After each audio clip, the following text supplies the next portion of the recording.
છેલ્લા લેક્ચરની અંદર આપણે ક્લોનિંગ સાઇટ્સ ની જે ચર્ચા કરી એમાં જોયું કે કેટલાક બેક્ટેરિયા એવા હોય છે કે જેમાં આપણું ઈચ્છિત જનીન દાખલ થાય છે અને બાકીના કેટલાક એવા હોય છે કે જેમાં દાખલ થતું નથી, આપણને બહારથી ખબર પડતી નથી. પરિણામ એવું આવે છે કે જ્યારે આપણે મોટી ભઠ્ઠીઓની અંદર મોટા પાયાનું ઉત્પાદન કરીએ ત્યારે આપણને લોસ થાય છે. એવું ન થાય એટલા માટે આપણે પસંદગીમાન રેખક તરીકે એન્ટીબાયોટિક જનીનોનો ઉપયોગ કર્યો. બે જનીનો ધરાવતા હોય એવા પ્લાઝમિડના ઉપયોગ વડે એ બધું કરવાની આપણે શરૂઆત કરી. પણ અહીંયા આપણે એ જોવાનું છે કે આવી રીતે જ્યારે એન્ટીબાયોટિક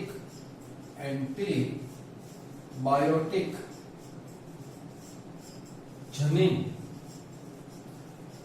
નો પસંદગીમાન રેખક તરીકે ઉપયોગ વધુ અગવડતા ભરેલો છે.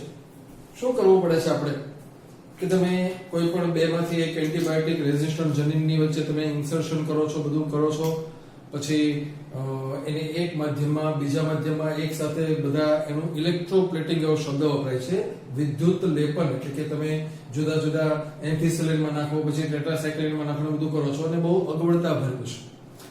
જેમ જેમ ટેકનોલોજી ડેવલપ થઈ છે એમ આપણે આ અગવડતાને થોડી ઘટાડવા માટેનો પ્રયત્ન કરીએ છીએ અને એના એક ભાગ રૂપે જે નવી સિસ્ટમ ઉદ્ભવ પામી છે એને આપણે નામ આપીએ છીએ વૈકલ્પિક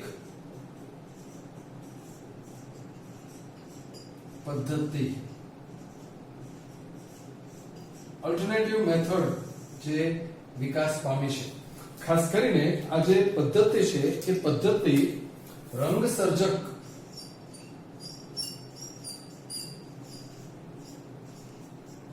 પદ્ધતિ તરીકે ઓળખાય છે અથવા તેને સ્ક્રીનિંગ એવું પણ નામ અપાય છે, કલર સ્ક્રીનિંગ એવું નામ આપવામાં આવે છે. આપણે આખી સિસ્ટમ સમજીએ કે કેવી રીતે બધું કામ થાય છે. તો રંગસર્જક પદ્ધતિની જે ડેવલપમેન્ટ છે કેવી રીતે થયું એ સમજીએ આપણે. તો યુનિવર્સિટી ઓફ કેલિફોર્નિયા, ગઈકાલે પણ આપણે આ યુનિવર્સિટીની વાત કરી હતી કે જેમાં પેલું PBR 322 વેક્ટર ડેવલપ કરવામાં આવ્યું હતું. આ જ યુનિવર્સિટીની અંદર એક બીજું વેક્ટર ડેવલપ કરવામાં આવેલું છે, વાહક. એ આ રીતે છે.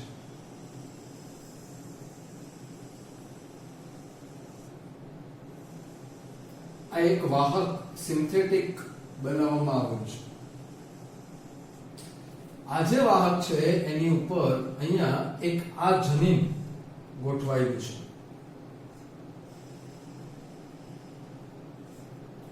આ એક જનીન છે અને આ જનીન જે છે એ LAC-Z નામનું જનીન છે. LAC-Z. ઓકે, તો આપણે અહીંયા લખીએ કે એ શું કામ કરે છે. તો જે LAC-Z જનીન એનું કામ છે એક ઉત્સેચક ઉત્પન્ન કરવાનું અને એ ઉત્સેચક છે બીટા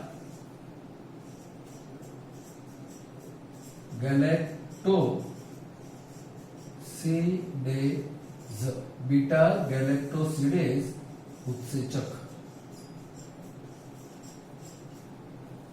આ ઉત્સેચક શું કામ કરે છે એ જોઈએ આપણે. તો કે એ બેક્ટેરિયા ની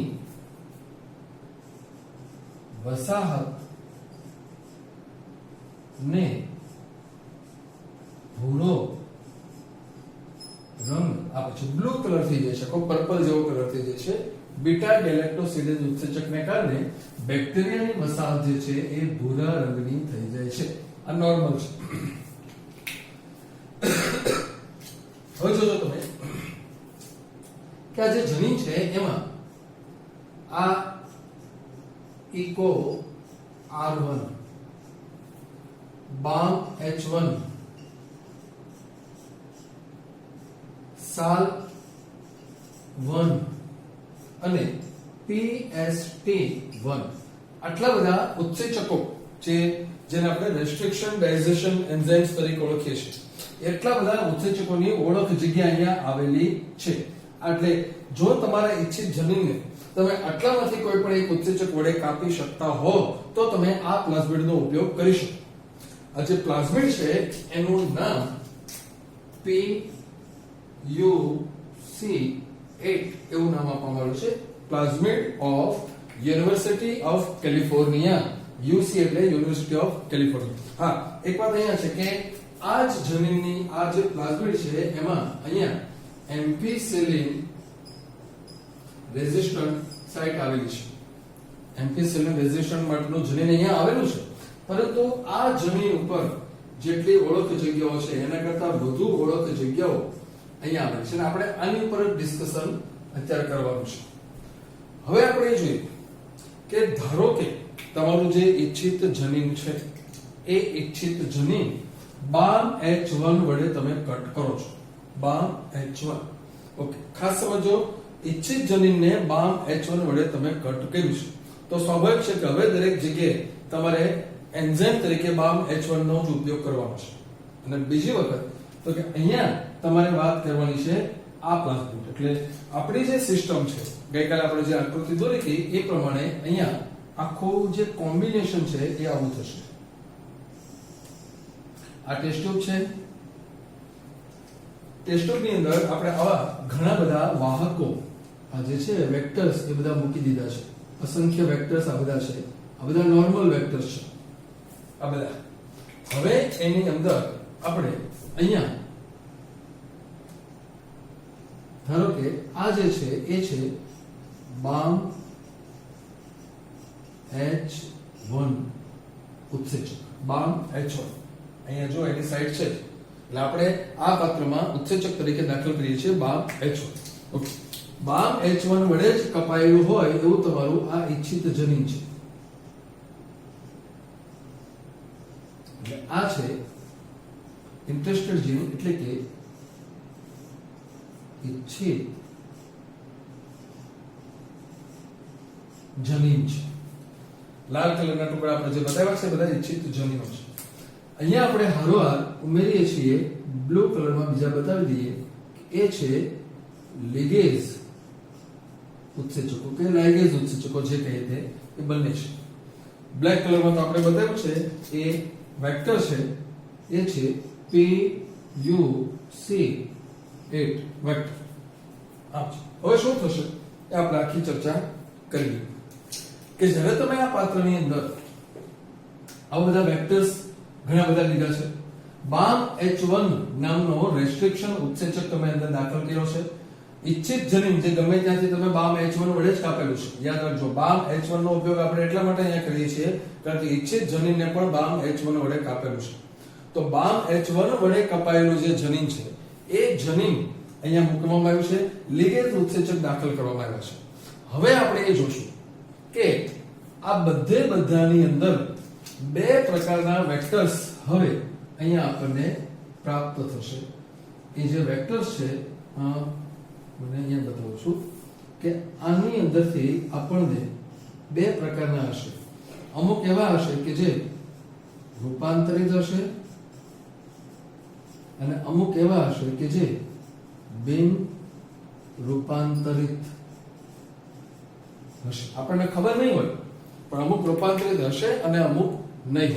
ઓકે, તો જે રૂપાંતરિત હશે એ કેવા હશે એ બતાવીએ આપણે. તો અહીંયા મોટી આકૃતિ દોરું છું. આ છે PUC8 અને એની સાથે જોડાયેલું આ ઈચ્છિત જનીન. ઓકે, તમને ખબર હોવી જોઈએ કે આ ઈચ્છિત જનીન ક્યાં જોડાણું હશે? લેગ Z જનીનની વચ્ચે. એ તમે જુઓ છો લેગ Z જનીન છે, કટ થઈ ગયો હશે અને એની જગ્યાએ આ જોડાઈ ગયું છે. આ લેગ Z ની જગ્યાએ અહીંયા જોડાઈ ગયું છે. પણ જો બિન રૂપાંતરિત હશે તો એ જનીન વેક્ટર એ આ રીતે હશે અને એની અંદર આ લેગ Z એ એમ નામ આખે આખું હશે. અહીંયા જે છે આ હશે. એટલે આ રૂપાંતરિત છે અને આ બિન રૂપાંતરિત છે. હવે શું કરવામાં આવે છે? તો કે આ જે છે પાત્ર એને આખું જે પાત્ર છે એમાં કે જેની અંદર ઈ કોલાઈ બેક્ટેરિયા રાખવામાં આવેલા છે, એમાં દાખલ કરવામાં આવશે. એટલે આ બધા ઈ કોલાઈ બેક્ટેરિયા છે, આ ઈ કોલાઈ બેક્ટેરિયા છે એની અંદર દાખલ કરવામાં આવે છે. આપણને ખબર નથી કે કયા બેક્ટેરિયામાં આ પ્લાઝમિડ દાખલ થઈ ચૂક્યું છે અને કયામાં નથી થયું. ખબર કેમ પડશે એનું ડિસ્કશન હવે આપણે કરીએ. કે જો રૂપાંતરિત બેક્ટેરિયા હશે એટલે કે આવા બેક્ટેરિયા હશે, પહેલા આપણે આની ચર્ચા કરીએ. બિન રૂપાંતરિત જે RDNA હશે, RDNA એટલે રિકોમ્બિનન્ટ DNA. જો RDNA બિન રૂપાંતરિત હશે તો એની અંદર આ જે LAC-Z જનીન સંપૂર્ણ હશે. પરિણામ એવું આવે છે કે સંપૂર્ણ હોવાને કારણે વસાહત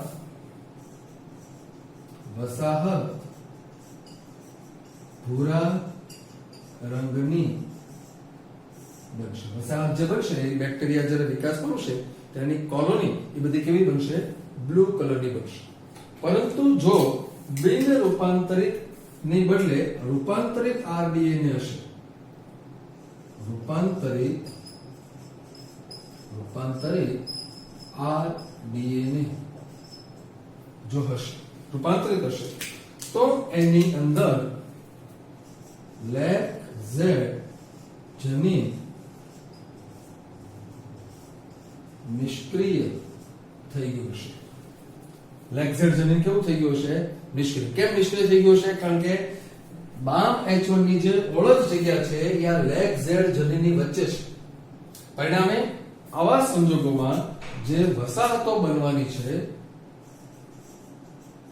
વસાહતો એ રંગવિહીન બને છે, રંગ વગરની બને છે. જો તમે પેટ્રી ડિશની અંદર અથવા તો કોઈ પાત્રની અંદર આ બધા બેક્ટેરિયાનું કલ્ચર કરો, તમે ઉગાડો તો તમને ખાસ જોવા મળે છે કે અહીંયા આપણે બતાવીએ, ધારો કે આ એક પાત્ર છે, આ પાત્રની અંદર જે વસાહતો ડેવલપ થશે એ કેવી હશે? તો અહીંયા આ બધા જે છે બ્લુ કલરમાં બતાવીએ છીએ આપણે.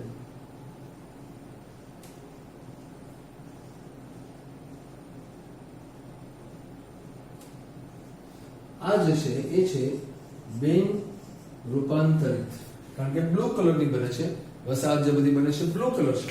પરંતુ બાકીની જે છે રંગ વગર, અહીંયા આપણે રંગ વગર બતાવ્યું નહીં, એટલે હું બ્લેક બતાવું છું, પણ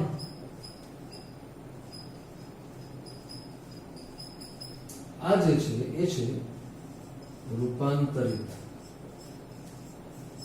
જે રૂપાંતરિત હશે એ રંગ વગરની હશે અને બિન રૂપાંતરિત હશે એ બ્લુ હશે. કેમ એવું હશે? એનો જવાબ અહીંયા લખેલો છે કે જે જનીન ની વચ્ચે આ ઉત્સેચકોની કટિંગ જગ્યા આવેલી છે એ જનીન LAC-Z જનીન છે કે જે બીટા ગેલેક્ટોસિડેઝ ઉત્સેચકનું નિર્દેશન કરે છે. અને એ જનીન શું કરે છે? જે ઉત્સેચક બેક્ટેરિયાની વસાહતોને ભૂરી કરી નાખે છે. તો અહીંયા સિમ્પલ શબ્દ છે